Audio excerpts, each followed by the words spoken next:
You're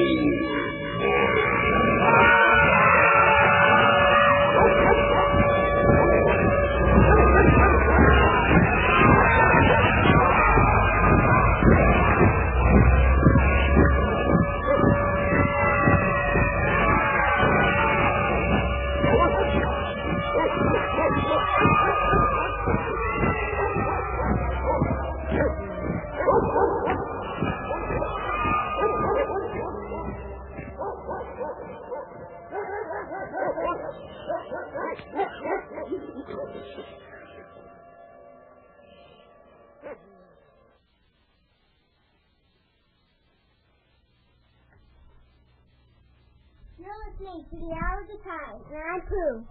And I'm Doyle. I pledge allegiance to the flag, to the United States of America, and to the republic for which it stands, one nation, under God, indivisible, with liberty and justice for all. All right, good job, Pooh. Thanks. Right here. All right, let's go grab you a stool there. Pull on up. There's one right here. All right, well, everybody, welcome to the Hour of the Time. Tonight, Pooh is going to be my co-host. I am Doyle. This is Pooh, and we're going to do the show together. Bill's working on some very important stuff right now, so I'm going to do the show with Pooh tonight. I think that what we'll start out with is that article that we were reading last night. So we can go ahead and read some more to you about the concentration camps from, what would you call it, the liberal or so-called left-wing or liberal viewpoint. This is an original article. It's from a very left magazine, Look, so-called left. Look magazine. It's from May 28th, 1968. So if you want to check it out, you can do that. It's from May 28th, 1968. And the cover story is America's concentration camps. Okay. We covered the first part of this article last night, and we'd like to go ahead and continue tonight with the next part of the article. It's a very large article, a lot of pages to it.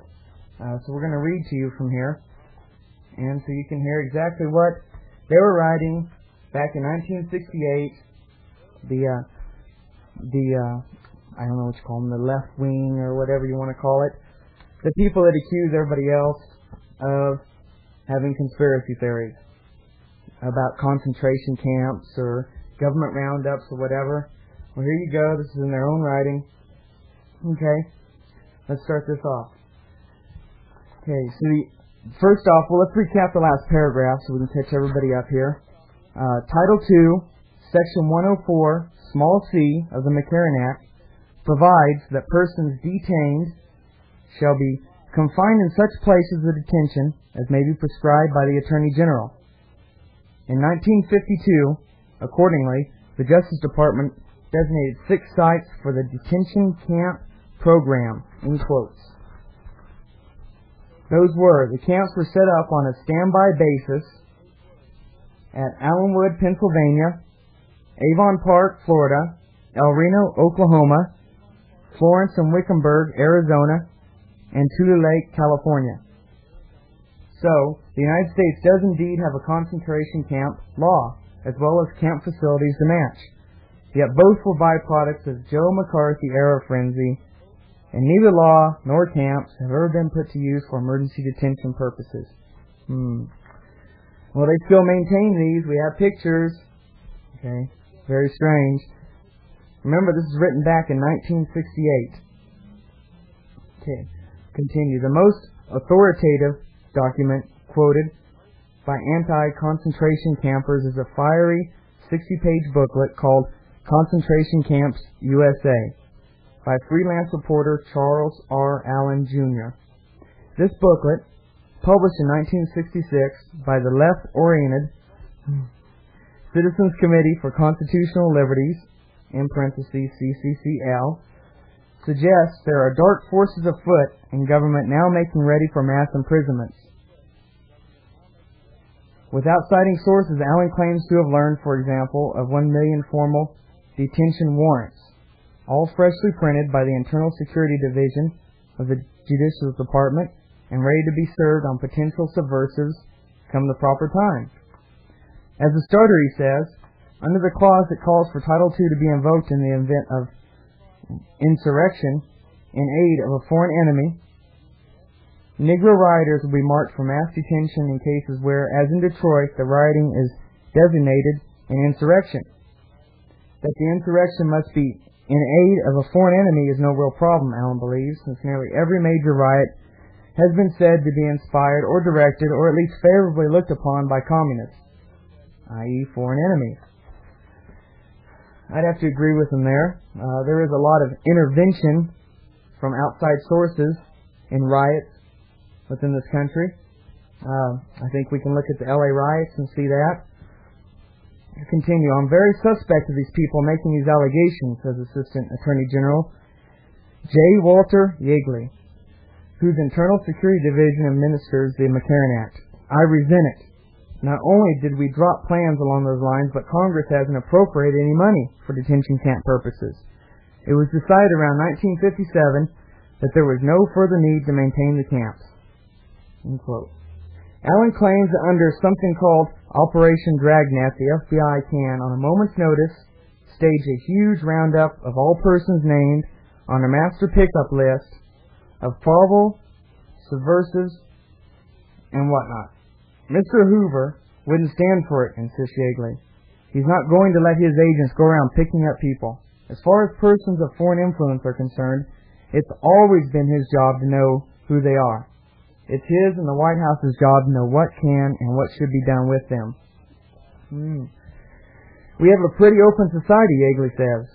We have so darn many communication lines and airports and railroad yards and facilities that it's not possible to protect them all from sabotage. People felt some provision should be made to detain persons who may be prone to sabotage. Should the law be repealed? It's not for me to comment on. I don't want to say the time might not come when we wish we had something. I see pros and cons on both sides. In Yeagley's and other government offices, the frantic inquiries keep piling up. The form letter reply of one agency concludes, "You may be assured that the rumors you have heard are unfounded, and that the government has no plans to reactivate detention centers anywhere in the country. It is signed Merle E. Alexander, Director, U.S. Bureau of Prisons. Under the law, the Bureau is responsible for maintenance of detention camps. Camps where, charges Miriam Friedlander of the CCL, certain things are being done." I think, says Alexander, if I lived in the south side of Chicago or in Harlem, all this would be a highly credible rumor to me. Actually, in terms of potential detainees from city riots, that's no violation of federal law. This will be local and state responsibility, not the federal government's. What about the vague rumblings concerning the detention program in the alleged camp building? We have no facilities for this program, Alexander insists. Only 3 of the original sites are still maintained by the Bureau and are now used for other purposes. Should the law be repealed? That's a high-level policy matter, he smiles. I just run the Bureau of Prisons. Here's the shape of things now at the 6 original centers. The Allenwood, Pennsylvania camp, covering 4,200 acres, is operated by the Bureau as a minimum security facility for 230 inmates, mostly selective service violators. There are no guns, towers, high fences, or armed guards. This is necessary living areas, a furniture factory, and grazing space for 750 white-faced heifers. If there are plans to update the camp for McCarran Act purposes, Camp Administrator P.A. Schurer claims he has heard nothing about them. There's really nothing going on here, as you can see. In 1961, the camp at Avon Park, Florida, was leased by the Army Corps of Engineers of the state of Florida, which has since incorporated the facility into its own prison system. The Florence, Arizona camp, used for prisoners of war in the 1940s, now serves as a minimum security federal jail for those waiting trial. It currently is holding about 80 individuals, says Alexander, and is in physically deteriorating condition. Though the buildings still stand at the campsite in Wickenburg, Arizona, the property itself has been returned to a private leaser. At El Reno, Oklahoma, the Bureau of Prisoners has dismantled its detention barracks and now maintains the property, says Alexander, for beef herd pastures. the large relocation center at Tule Lake, California, which held 22,500 Japanese Americans during World War II, has been divided up among numerous new owners, including the township of Newell. The 79-acre heart of the camp, with 45 buildings that once served as staff housing, was sold to Harold A. Fletcher in 1959. Fletcher bought the land for development and resale as residential lots. Contrary to rumor, the government has no special re-entry rights and could reclaim the area only by right of eminent domain. Besides the 77-year-old Fletcher, there was talk at one of the recent local Chamber of Commerce meetings of a whole new camp to be built at nearby Devil's Garden. As for Tule Lake, I don't think they'll come in now. The property's too split up, but, he adds, I don't know what the government will do. Nobody does. A probing into every available official record and a running down of every current rumor yield no evidence either of physical preparation or of plans by the federal government for mass-level incarceration of Americans via Title II of the McCarran Act. Still, the law lies on the books. The campsites exist, and the stories and the anguish continues to proliferate. Military planners in Washington do acknowledge that detention of dissenters on at least a limited basis could conceivably take place should prolonged, simultaneous, and seemingly coordinated urban riots reach such grand scale, nationally disruptive proportions as to require the declaration of martial law. Historically, it's the right of government in self-defense to protect itself, explains a U.S. Army lawyer. Use of martial law would mean full military control of the designated areas, suspension of bail and mass arrest on the basis of suspicion alone. We're awake to this possibility, says a general in the Pentagon, but we consider it rather remote.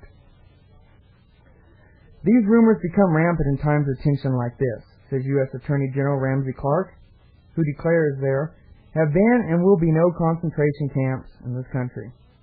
I don't feel Title II poses any threat for us. It's also academic because it's so remote. I don't believe it has even been brought to my attention except in the context of emergency measures in the event of foreign attack. Should the law be repealed? In the terms of priorities, replied the Attorney General, I'd rather have open housing legislation. Over and over again, I was reminded by officials that the entire Internal Security Act of 1950 was an outgrowth of a different era of national nervousness and hysteria. Obviously, therefore, the thing can't be taken too seriously today, or can it? Though the old McCarthyism, as it's called, as such, is clearly out of date, there hangs across the country a new atmosphere of malign, tinted and anxiety, negativism, and all-around bad vibrations. A few miscellaneous symptoms. After a steady 5-year decline, federal prison population has swollen this year beyond normal capacity. This increase is due primarily to selective service violators, the nearest U.S. equivalent, says some say, to political prisoners. Second, with official credibility now at its nadir, the government appears not as a source of help, but as a grand-scale conniver and suppressor. Third, with hymns of hate heard tuning up across the land, many city jails have already had a foretaste of overcapacity crowds from April's uprisings. Racial tension may be building toward new explosions. And finally, as a discomforting parallel, the U.S. Senate is now seriously considering the Internal Security Act of 1968. Among other remarkable innovations, this bill, offered by Mississippi Senator James Eastland with 19 senator co-sponsors, would henceforth apply the rigid wartime definition for treasonable conduct to peacetime activities as well. If the Eastern Bill passes, warns American Civil Liberties Union Legal Director Melvin Wolfe, that, by definition, would constitute national hysteria. Under malign conditions like these, even the most extreme concentration camp atrocity tales sound instantly believable and imminently threatening. It is partly as a reflection of this new uneasiness that the National Board of ACLU has only now felt moved to petition the government for a judgment declaring Title II of this 18-year-old act unconstitutional and hence unenforceable. If people felt it was real, says Wolfe, Well, there you are. The mere existence of the camps is really besides the point. If the law went into effect, they'd have no trouble finding some place to put them all. Ain't that the truth? Since the law has never been used, it has never been tested in court, where, most feel, it would be adjudged unconstitutional. But, meantime, it exists, says one Washington lawyer, as a constantly overhanging danger. Meantime, it exists in the minds of many Negroes as the penultimate symbol of social estranglement and alienation. Meantime, it exists for young white activists as a psychological sword poised over the heads of would-be dissenters. It is not enough to say that this probably would not be done, wrote President Truman in his veto message. The mere fact that it could be done shows clearly how the bill would open a Pandora's box of opportunities for official condemnation of organizations and individuals for perfectly honest opinions. The basic error of this section is that they move in the direction of suppressing opinion and belief, a long step towards totalitarianism. The law of the camps and the whole concept may not seem especially desirable or workable to most of those in government today, but neither should be dismissed as past aberrations in our political system. Their creation and their existence mirror the feelings of Americans at that time, and it's not impossible to foresee such feelings coming up again. In short, it could happen here. And it did. Well, naturally, we'll have to comply with the law, says one federal official. Even without camps, we could transfer and double up in our prisons to hold people. We've got the town and the staff to sit down and start working out transfers in a hurry. But we'd have to make our decisions based on the number of people involved. The whole key is the number. He paused. Then, half laughingly, in a smaller voice, thought aloud, we'd have a problem. Oh, that's a major article there, Pooh. What do you think? It sounds pretty good. Oh, did it? Did I read it good, or does the story sound good? You read it good. Ah, all right. Well, I think what we'll do now is, why don't we cover our format tonight? I wanted to finish up that article first, and then what we're going to do is we're going to cover some open topics. Then we're going to cover the commercial time, in which time we'll have to shut off 101.1 FM, eager. Then when we turn 101.1 back on FM, we'll open the lines up, and we'll have open questions. All right. Cool. How about you, Pooh? What do you think? Sounds okay. Yeah? Okay with me. Alrighty. What do you want to cover first tonight? Okay, I remember. That's okay. Anyway, I've had a lot of questions directed at me about the antennas, the antenna kits, how to arrange them, how to better receive a shortwave signal. So I'd like to cover that for a few minutes real quick. In fact, I've had 2 calls just today alone about that, just prior to the show, about how they can better receive a shortwave signal. Okay, the key to shortwave receiving, at least, is the antenna. Okay, you need to have a proper antenna arrangement. If you can do so, I know that some of the people, depending on where they live, maybe in tall high-rises or in condominium complexes or very heavy walled structures, heavy concrete, a lot of steel, it really poses a problem in blocking the signal. But there's various solutions to this. If you have the space and can do it, set up a long wire or dipole antenna. This is quite easy to do. It consists of really just a few insulators to keep the antenna from touching anything else and to suspend it. The antenna wire itself, which is bare copper, and the leading wire, shielded, insulated, whatever type that you feel you can use or need to use. There's 2 arrangements that are typically used. It's a long wire arrangement, which is just a wire suspended in essentially a straight line, and to pick up signal. The best way to do this, if you're going to use a long wire type arrangement, is to do this perpendicular, so you'll form a T to the signal transmission to the station which you most desire to hear, or the area which you most desire to receive from. It's much easier for the antenna, suspended in a long wire fashion, to be perpendicular to the signal, as close as possible. So if you were in the Southwest and you wanted to pick up something in the New England states or whatnot, or WDCQ in Maine, you would string the antenna in sort of it would be like a southeast fashion, southeast to northwest fashion, and that way it would be perpendicular roughly to the signal, and you'll get a much better reception because of how the radio waves come out and how they bounce off the ionosphere and how the skip works. You'll get a much better signal. If you run a wire that is, for all intents and purposes, straight on with the signal, you've got very little surface area to pick it up, so you get much worse reception. Try to make it perpendicular. If you want a really good arrangement, set up a dipole antenna. Again, set it perpendicular to the signal. Excuse me.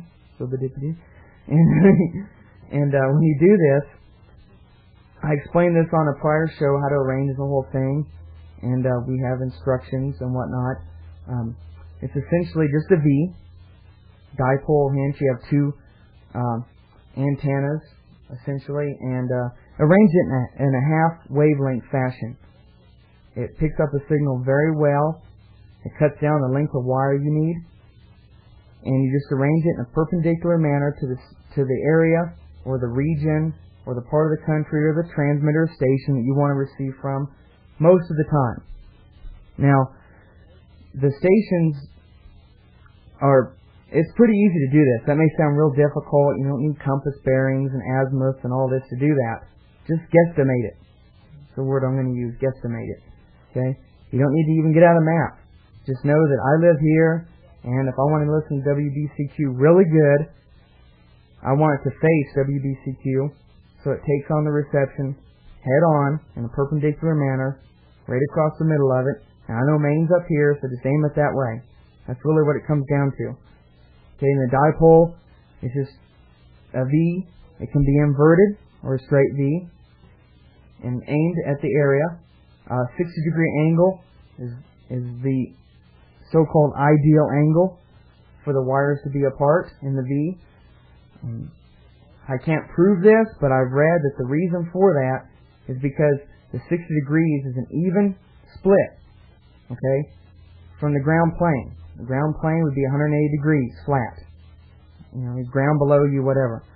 So 60 degrees is an even slice right out of the middle, and since it's an upright fashion, it's the best way to pick up reception. Okay.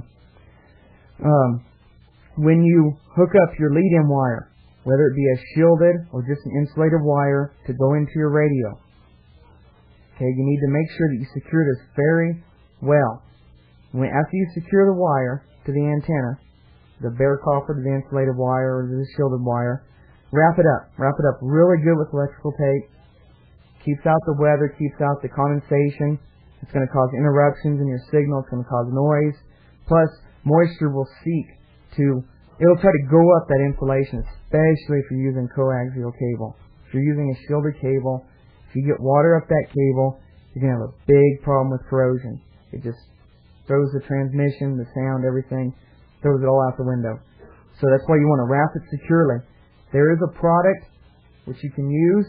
I used it back home, and it just popped in my head this morning after thinking about it. I used it back home for a lot of things. It's called liquid electrical tape. It's known by other names. It's made by Scotch-Brite makes it, 3M makes it.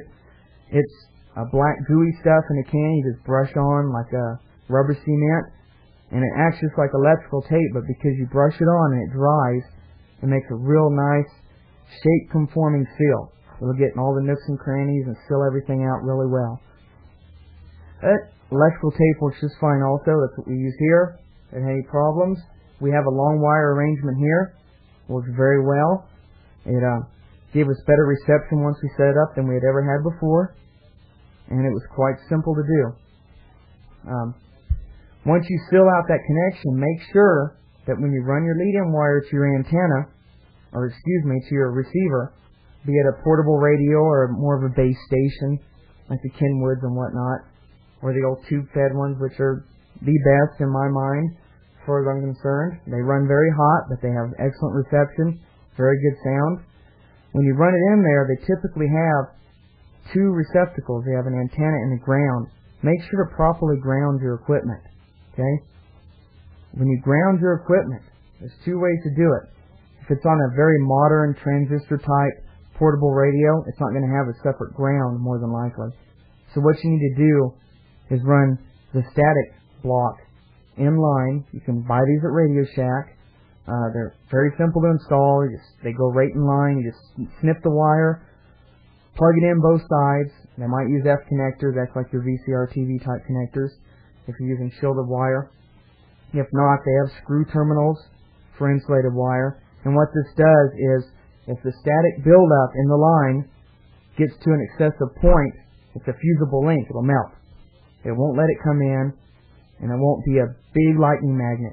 Okay? Because if you get a huge amount of static buildup on an antenna, and you have it shot up in the air, and you have your big dipole arrangement, and it's a very tall object, probably comparable to most houses in the area, if you arrange one, it's going to be a lightning magnet if you let a lot of static build up, okay?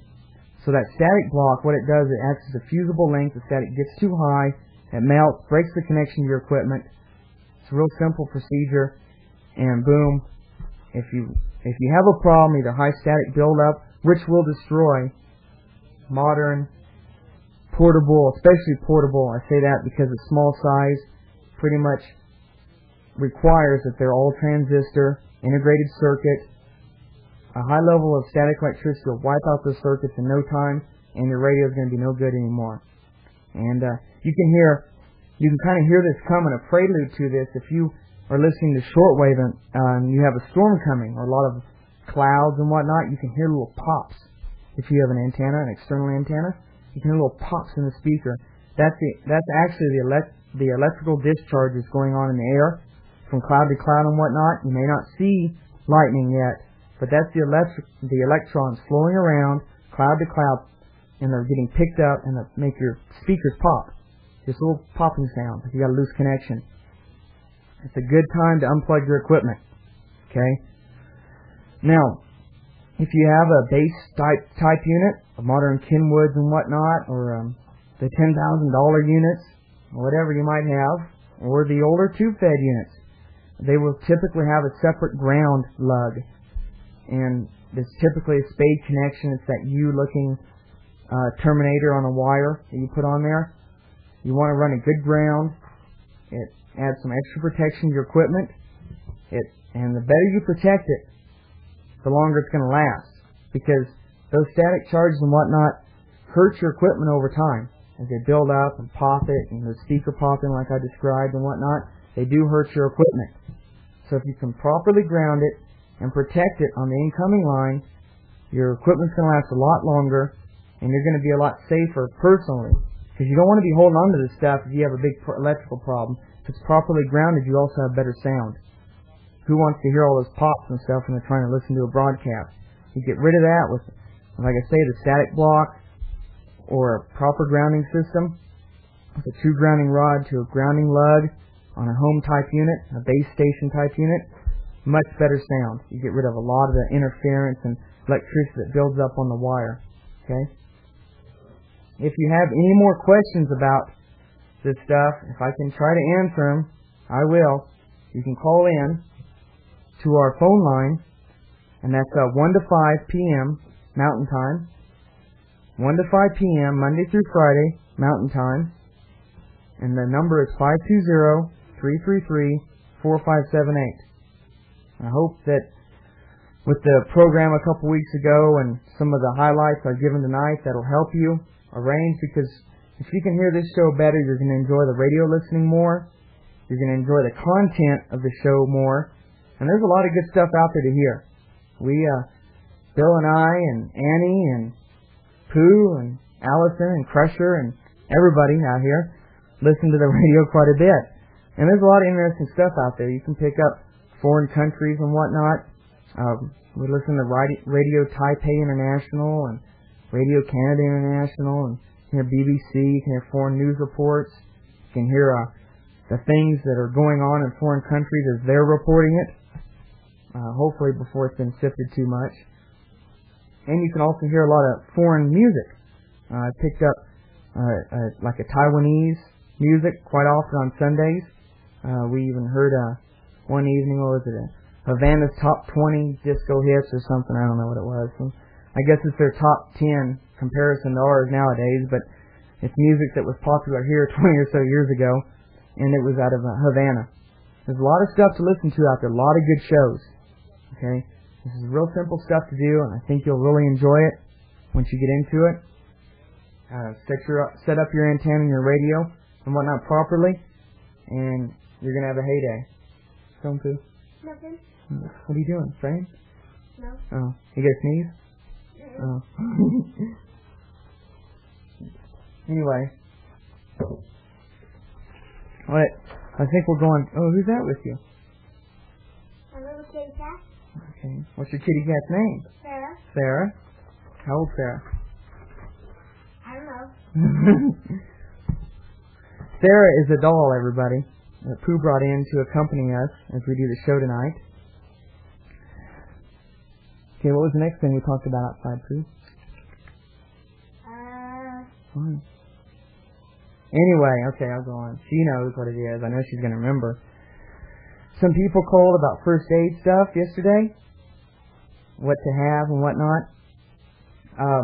I guess people were concerned about the areas they live in and whatnot, or being prepared for natural disasters or man-made whatnot. And so we have a small compilation here that I put together of basic medical supplies, and things to think about in the medical area to have on hand. Now, I have a cousin, very, very close cousin to me. We grew up together. She's a great gal, Berta. She's a lawyer, unfortunately. But she lived in L.A. and right out of Davis Law School, and top graduate, all that stuff, and went to L.A. to make it big. And well, she ended up right on top of the L.A. riots after she lived there for a while, and got quite an eye-opener as to what can happen if things go bad, as far as because of disasters or whatnot. We had to do our handshake here, anyway, Pooh.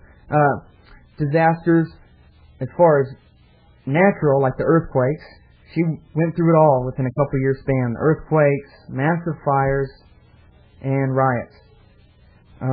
Essentially, you're cut off. You're an island unto your own, and that can be a very disheartening feeling. Okay, she's by herself. She's in an apartment complex, and buildings within eyesight, right from her window, living room window, are being burned down. And pretty soon electricity was cut. As the power grid goes down, electricity goes down. And don't think it was cut intentionally. It was just an after effect of power poles and whatnot burning down and transformers. And no one's going to go in and service them when people are throwing bricks at each other. But one thing that you have to consider is if you have special medical needs, as far as like diabetics or medication on high blood pressure, anything like this, you need to think about this. You need to have this stuff on hand, extras.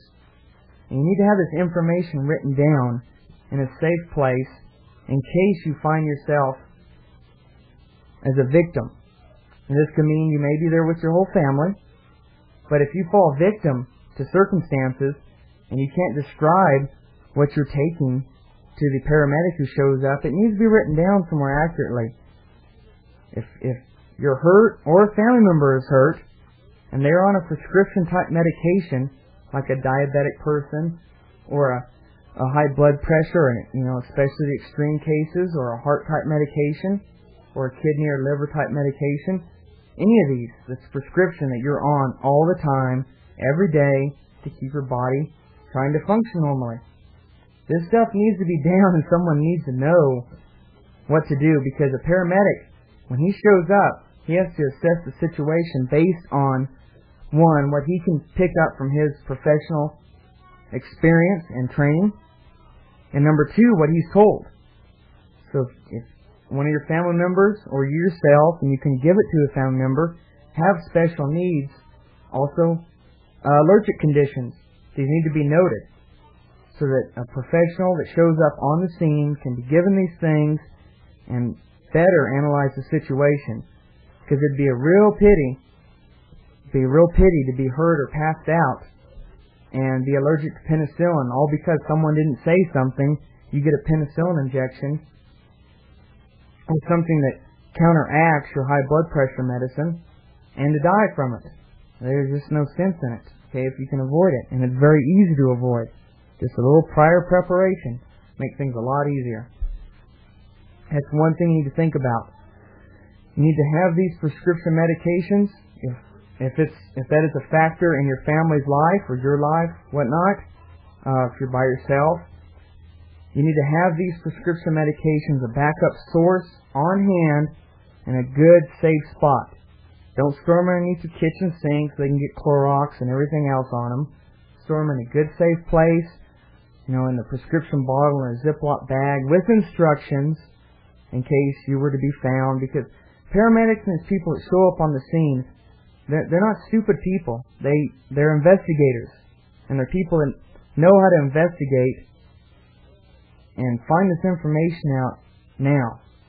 So they go to things like medicine cabinets and whatnot. They know these things. So have your medications and a backup supply and a good, like in a Ziploc bag with some basic instructions as far as maybe dosage rates or why you're on a certain medication. Many medications are used for different, I don't know what to call them, problems with your physiology. I hate to say that, but I don't know what else to call them. So you need to say what yours are used for. Now, obviously, this is much easier if you live, with a large family and whatnot. There's always extra sources to espouse this information.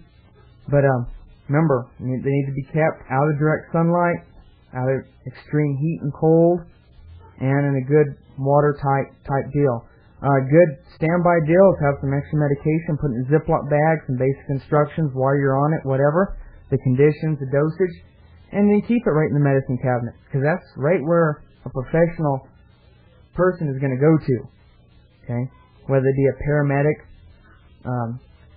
a hardcore paramedic only line, emergency responder, an incident commander, whatever you want to call them, in that realm, or a firefighter. They're going to go right to certain spots to find out information. Okay, then I also had questions about some of the basic other medical supplies that could be had on hand to make things easier in the time of anything from minor scrapes and cuts to big bad problems. Okay, hopefully we won't get into those. We don't want to be doing any open surgery at home, but to cover the basics, it's really simple. Now I'm going to give you those items which you need on hand, and then I'm going to also tell you first, though, how to get them. Now you can buy these items as a name brand, let's say Johnson & Johnson and whatnot, and you're probably going to pay more.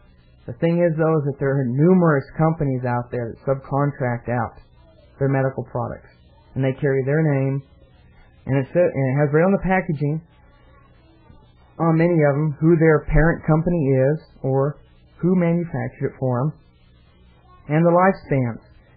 Now, these life expectancies, especially on medical items, are sort of slated because of litigation nowadays. So if it's got an expiration date on a Band-Aid 6 months from now, you can pretty much ignore it. And I say that in the sense that if you haven't broken the package, you haven't exposed it to germs or harsh conditions, haven't left it out in the rain for 3 weeks in the driveway or something, it's probably going to be just fine. It's probably going to stop the bleeding just fine. The gauze and the adhesive and all that is not going to just deteriorate overnight. But because of modern day litigation, companies are fearful of being sued into non-existence, so they put these expiration dates on these items. Okay, now remember, this is, I'm not giving you advice here as far as break all these dates and don't worry about it. All I'm saying is this: if you need to use something and there's bleeding going on with somebody, a major cut, don't go around looking for another Band-Aid because the one you have in your hand is expired a month. Don't worry about it. And as far as sterility guaranteed, which you'll often see, that's why I say that way, it's a quote, sterility guaranteed until this date. If you fall down the hillside and cut yourself badly, the sterility is out the window because your knee is probably full of dirt anyway. Okay? That's why you want to clean it and get a proper bandage on. So the basics to have on hand. Now remember, you can get these from these alternative sources. When I say that, I mean, like I said, the subcontractors. You have all sorts of more medicals out there. There's a lot of people that repackage stuff or have it made just for them. Okay? All they do is throw it in a different box when it's manufactured, and it says their brand name on it. You can get these on sale often quite inexpensive at your major chain stores, your Targets and whatnot. You can buy this stuff a lot cheaper than if you go right to a medical-specific store. If you go right to a medical outlet where they have the oxygen bottles and wheelchairs and whatnot, you're going to pay a premium for this stuff. So go to a source that can buy them in a bulk, buy them by the trainload, like a large chain store, and you can get just the basic stuff, keep it in a nice little bag, a nice little chest, have everything you need to cover everything from scrapes and hard spills off the bike from your children and yourself to really bad lacerations until you can get to professional medical care. Some of the stuff you want to have on hand is like your adhesive bandages, your normal Band-Aids, we'll call them. Your rectangular shaped, self-adhesive bandages. Okay, they have different types. You'll hear about knuckle bandage, fingertip, butterfly, all this. If you can stick to just a couple of them, or if you have to because of budget or space or whatnot, stick to a standard adhesive bandage, normal Band-Aid, and then like a butterfly bandage. A butterfly bandage or a strip bandage. There seems to be a new line out now. I used to see them at work coming out last couple of years. Helps close bigger cuts because you actually pull the cut closed by hooking one side on one side of the laceration, pulling a little tautly, and then sticking the other side. It helps the wound close up quicker and thus prevent prolonged bleeding. Okay, next thing. Just some basic rolls of surgical or adhesive tape for gauze bandages. Buy them all over the place. Almost any store carries them in their pharmacy and whatnot. It's really cheap stuff. You'll see them in widths like quarter, half inch, 3/4 inch, usually 1/4 inch increments. All you need is a roll of like a 1/4 inch and a roll of an inch, and you're going to cover almost every need because the stuff's quite easy. If you need a little thinner than an inch, just peel off the edge. It's real simple. Now you can use this stuff, your adhesive tape, your surgical type tape, to close a wound. You can use it to make the bandages adhere like a gauze bandage over something, whether it be a burn or an open cut or whatnot, or just even an insect bite or a reptile bite. You need to protect them because they are open wounds, and you want the bandage there to keep out infections and dust and germs, and you also want it to draw out. It actually does act like a sponge. It does help. It'll kind of draw the wound to a head, I guess you'll say. Okay. One of the other basic items you're going to want to have on hand is your basic gauze sterile pads. They come in a whole plethora of sizes. You just want a bare bones, just a few things to have around in the medicine chest. Just get your normal everyday sizes, 2x3 inch, 3x3 inch, because you can cut them down, and they're plenty big enough for most circumstances. Now you need some antiseptic of some sort. Now there's various things to use here: iodine, peroxide, rubbing alcohol. It's isopropyl. It's not food grade alcohol. It's isopropyl alcohol. You have hydrogen peroxide and iodine. Those are the three most popular. And betadine for cleaning out wounds, keeping out the germs, fighting the germs. These can be bought all over the place. I have seen this stuff at gun shows. I've seen this stuff at your big chain stores and pharmacies, medical supply houses all over. So. Oh, okay. My co-host is leaving. Okay, so these are things that can be bought in a fairly large quantity, and when I say that, I mean a pretty good sized bottle. I'm talking like 25, 30 ounces cheap. Recently, a local store here, kind of a general merchandise store, a kind of a small local chain, Walmart type imitation, I don't know. It had very large bottles of alcohol, rubbing alcohol, and hydrogen peroxide for 80 cents. So the stuff can be gotten for hardly any investment, and it lasts for a very, very long time, and you can use it on a day-to-day basis. Oh, I flipped the tape.